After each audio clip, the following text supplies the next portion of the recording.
Hey, it's Chris Milton here with another episode of Tactics of Marketing. And this is a question that I just recently received and talked about. And that's the future of certain areas that are really skill based in the marketing space. And what I wanted to focus on is really the reason that that is kind of an uncertain future for some people and what you should know if you're currently in one of these fields.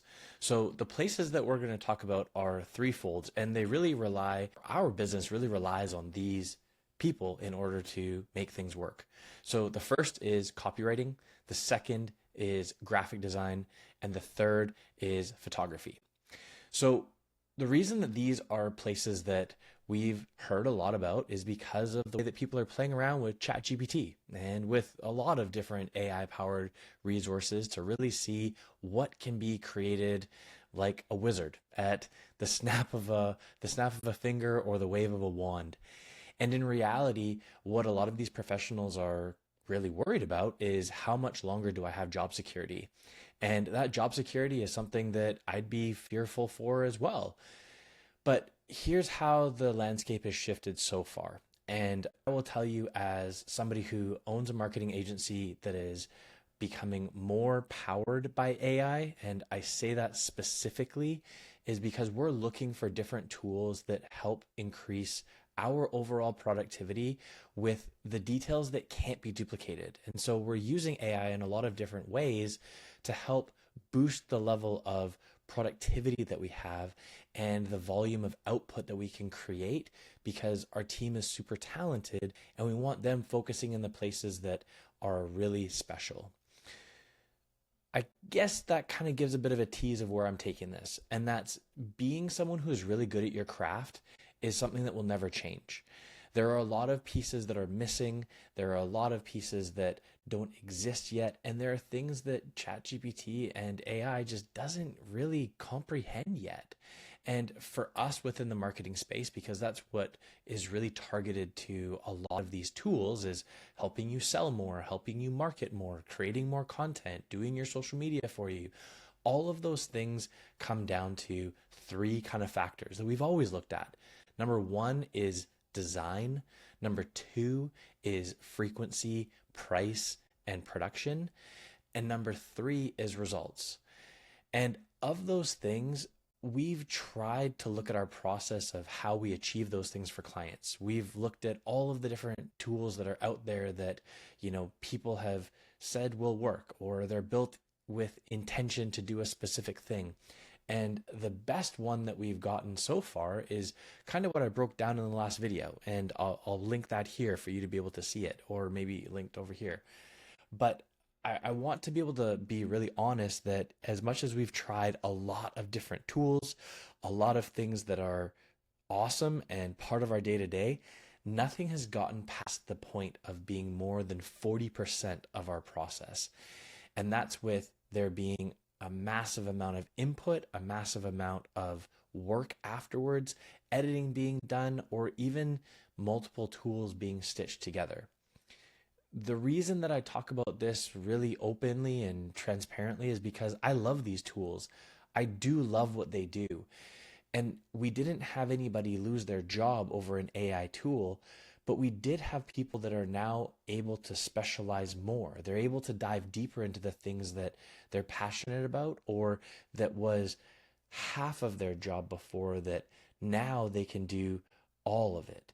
So for example, with the writing example, the amount of research, the amount of transcription, the amount of outlines and processes that can go into the starting point for one of our writers or one of our editors is like nothing I've seen before. And I mean that in a really positive way. It gives such a great head start. It's like being able to go from planning your own trip with your family for 2 weeks in a country you've never known to having a travel agent and a local guide. It is unbelievable how much there is as a head start. Now, that isn't to say that we would ever publish any of that. And we tried. We tried with hundreds of different pieces of content to be able to create something that matched what we were doing from a human perspective. Now, that also, human perspective before, came with reports, came with examples, came with SEO research, came with brand guidelines, brand voice. And so all of those things were part of the process before. So it was tech enabled before. It's always been tech enabled because so much of the content that we create is designed to be for the web. It's designed to create a better user experience with your digital properties. And so it was always tech enabled. Now being more AI enabled is something that has really taken things to the next level because we have the ability for each of these different AI tools to learn trends, learn how to put things together to the point that it feels like 1 + 1 = 3 in certain areas. And the place that I find that to be really awesome within this writing space is that component of research with context, being able to include brand voice, previous keywords, previous performance, previous inspiration and inputs that are not published, as well as being able to have a body of work that is already part of the learning engine. And so I think what I touched on there might be like really technical for some people, but the bottom line is when you look at ChatGPT and ask ChatGPT questions, those things are pre-programmed in terms of the knowledge base that it can learn from. And in our case, we have the knowledge base that can be the starting point for any of these tools we're looking for, being the work that we've done for our clients. And in some cases, that's 4 or 5 years of web content. That is, in our own example, that is 4 or 5 years of SOPs and brand guidelines that's been created. And so that as a starting point to give context is super important. But it also allows things to give more context and more guidance. And the example that I'll use for this is if you were to just ask Google and say, how do I get from point A to point B on Google Maps or any GPS? There's going to be so many more questions that it's going to ask you as prompts afterwards. Well, is it assuming that you're driving? Are you walking? Are you biking? Are you taking transit?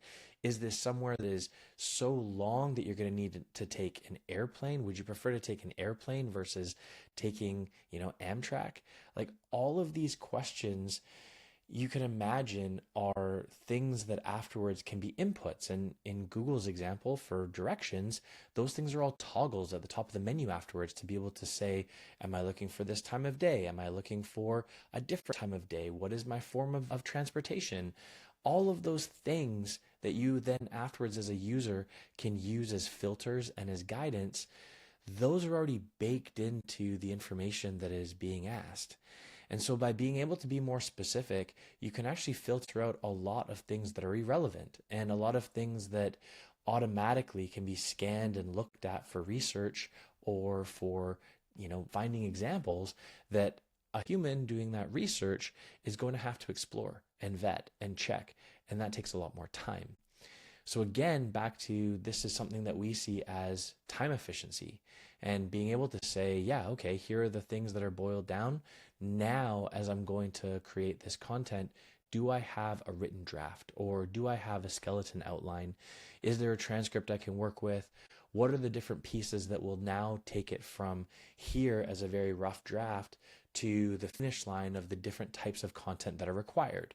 How is it being written? Is it short form, long form as a blog post? Is it social media posts? Is it a newsletter?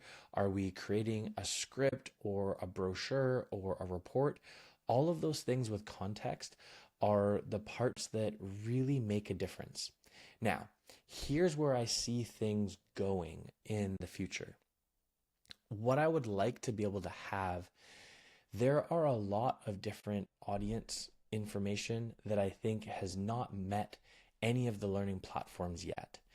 There isn't enough audience information because of pop culture and because of geographic restrictions to put into context the details and the nuances that your specific target audience is looking for. So in that case, being able to have the automatic history of all the local sports teams or all of the local slang so that you as a small business can actually feel like this was written while someone was standing in your office or sitting in your coffee shop and knows that everybody who's walking in is between 35 and 45 and has kids. Like those things, to be able to have the layers of pop culture baked in, because so much of that in your childhood and in your teenage years was undocumented because it was too small for mass media to care in the 80s and 90s. That part of it is a massive gap that I don't know if it's ever going to be filled with any sort of AI engine unless there is, unpublished research somewhere. So I think the place that things are going that I would like to see them go is being able to have a much more relatable way of interacting with people. And the place where the most valuable customers exist at this moment are places where that level of information to engage aren't available outside of like record charts and Billboard's Hot 100 and the top selling vehicles.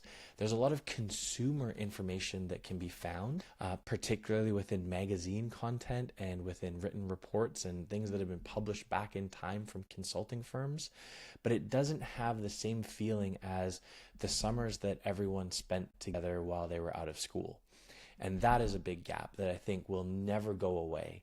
So whether you think of this as being able to have your style or your brand that's layered on top of a final work, whether you're in photography, whether you're in writing, or whether you're in social or video, whatever aspect of that level of creativity it is, I really think that you can double down on your style and start matchmaking yourself with your ideal customers for your work. Okay, this is very different from being a practitioner and being a specialist and understanding who your target customer is, who your target client is. Yes, that's very important, but there's one more step that you need to take into consideration, and that's who's going to be consuming your work. Now, you might already have been doing this out of the box, and I applaud you for that, but most people don't. They look at it and say, what is the industry, the size of company, the brand, the location, the product itself, the features, the benefits, the position in the market, all of those things. But I'm talking about using that, but also skipping past it and saying, I can relate to people who live in the suburbs in the Northeast that are, born between the ages of 1975 and 1985. Why? Because that's me. This is what I like. This is what they like, and almost build a personal portfolio of yourself of being in the customer's shoes. And the more companies you can find that match that and say, yes, that's exactly who we are trying to target, you have an incredible leg up from a marketing insights perspective. For me, there's a lot of those things where you meet somebody for the first time and you feel like you can finish each other's sentences by the first 10 minutes of conversation. That's the level of interaction that we feel when we talk about emotional marketing and being able to relate to ads, whether that's watching a commercial, listening to a podcast, reading a blog post, reading a book. When you feel that sense of connection, that is magical. And the likelihood of that magic being created because of data is probably difficult to do in the near future until we start building out these learning models. Now, what I see as the growth opportunity is if you start doing that now and really figuring out how to complement the AI tools that you can put into your process, then you'll be able to start filling in those gaps and repopulating that body of work. So that opportunity to start going from the 40% that I talked about to my goal is 60% in the next 12 months. That extra 20%, I believe, is the content that we'll be creating over the next 12 months that will help AI get better and will help it create a much stronger voice for the project or the client that we're working on. And for us, it means a massive difference. Like, we're super excited about this. For the client, what does it mean? It means they're getting better bang for their buck. Their dollars are going farther with the amount that we can create, but in reality, their outputs are exactly the same, if not better. And I feel like that's what's missing the mark right now. It's not being able to say this $30 per month tool is going to replace my $30,000 marketing budget. No, it's not going to happen, at least not in the near future, especially when you want results. But the direction that you're going in is that the quality that you can have is going at a very quick speed. I remember when I first started writing and doing that as a really simple blog in university, and the idea that Google was talking about and a lot of thought leaders were talking about was that in the digital space, quantity leads to quality. And we're still there with everybody being in front of the camera and posting more on social and creating more, that your first time getting in front of the camera is not going to be as good as your 50th time. And that makes a big difference. To be able to realize that that shortcut from good to great is where AI can shrink that quantity leading to quality of not being in the thousands or not being in the hundreds, but maybe being in the tens. Instead of you having to do 1,000 blog posts to figure out what is magic for your audience, or 100 blog posts before you really figure out if you can monetize your project, it's going to be in the tens. Maybe it's your 10th post, your 20th post, your 30th post, but I feel like it's going to successfully ramp up how quickly you can see things working in your business and things working for your marketing, as well as other processes that you're currently doing manually. So I feel like those different jobs that are specialists, and I know this isn't the best example for people that are outside of the marketing and creative space, but I wanted to put this out there because of how much we're doing trying to innovate and evolve. Our packages are changing in terms of what we can deliver for clients. Our overall process is changing. The way that we onboard people that are going to be working for us, all of those things are shifting in a really interesting and fun direction. And it's actually a new qualifier that we have for people that want to work with us, because it's an easy way to say yay or nay.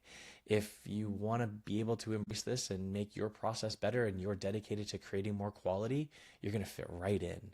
It's just the tools you have at your disposal are going to be really, really fun, really cutting edge, but also completely customized to allow you to do your work in a much better way. So I wanted to break that down today. I know there's going to be tons of questions that are listed afterwards, and I'm going to try to go through them one by one and get as specific as possible. Let me know if there's anything that you want to figure out or find in your business, and I'm happy to kind of dig into that. And this is the first time that I've built something in public a little bit more and being open and transparent about how things are going. And so if you're interested in more about that and our process, this is the next video that you want to watch, because in this video, I break down the process behind creating these videos, the tools that we use, and how everything gets repurposed. So check that out as the next thing that you watch. I'll see you there.